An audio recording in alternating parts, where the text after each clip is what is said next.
ಎರಡೂ ಕ್ಷೇತ್ರಗಳನ್ನು ಗೆಲ್ಲೋ ಮುಖಾಂತರ 2028ಗೆ ಇದೊಂದು ಪ್ಲಾಟ್ಫಾರ್ಮ್ ರೀತಿ ನೋಡ್ತೀರಾ?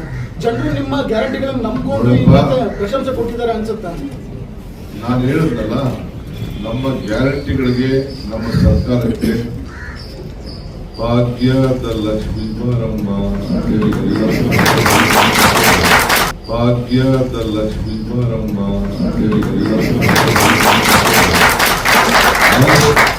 ಲಕ್ಷ್ಮಿ ಮನೆ ಬಾಗಿಲಿಗೆ ಬಂದಿದ್ದಾರೆ ಅಂತೇಳಿ ಪ್ರತಿಯೊಬ್ಬರಿಗೂ 5,000 ರೂಪಾಯಿ, 2,000 ರೂಪಾಯಿ ಭಾಗ್ಯಲಕ್ಷ್ಮಿ, ಗೃಹಲಕ್ಷ್ಮಿ, ಗೃಹಜ್ಯೋತಿ, ಅನ್ನಭಾಗ್ಯ, ಶಕ್ತಿ ಇವೆಲ್ಲ ಕೂಡ ಗೌರವದಿಂದ ನಮ್ಮ ಲೀಡರ್ಗಳನ್ನ ಸ್ವೀಕಾರ ಮಾಡಿ ನಾನು ಹೇಳ್ತಲ್ಲ, ಮಜ್ಜಿಗೆ ಕೊಟ್ಟರು, ಊಟ ಕೊಟ್ಟರು, ಕಾಫಿ ಕೊಟ್ಟರು, ಟೀ ಕೊಟ್ಟರು ಅಂತೇಳಿ ಕರ್ಕೊಂಡು ಓಟ್ ಹಾಕಿದ್ದಾರೆ. ಇದೇ ಪವಿತ್ರ ಸಂದೇಶ.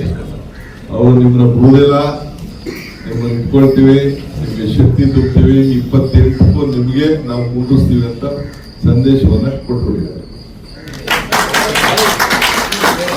ಈಗ ಒಂದೊಂದು ಎಲೆಕ್ಷನ್ ಒಂದೊಂದು ರೀತಿ ಬರ್ತದೆ. ಈಗ ಇಲ್ಲಿ ಬಾಗಲಕೋಟೆಗೆ ಇಷ್ಟು ಲೀಡ್ ಬಂದ್ಬಿಡ್ತಲ್ಲ, ಅದಕ್ಕೆ ಅಂತೀವಿ ನೀವು 5,000 ಇದ್ದಿದ್ದು 23,000 ಬಂದಿದ್ದು ಬಂದ್ಬಿಟ್ಟಿದ್ದಿಲ್ಲ, ಅದಕ್ಕೆ ಅಂತೀವಿ ನೀವು ಒಗ್ಗಟ್ಟೆ ಮಾಡಿದ್ರೆ. ಕರುನಾಡು ಟೈಮ್ಸ್ ಚಾನೆಲ್ನಲ್ಲಿ ಸುದ್ದಿ ಮತ್ತು ಜಾಹೀರಾತು ನೀಡಲು ಈ ನಂಬರ್ಗೆ ಕರೆ ಮಾಡಿ.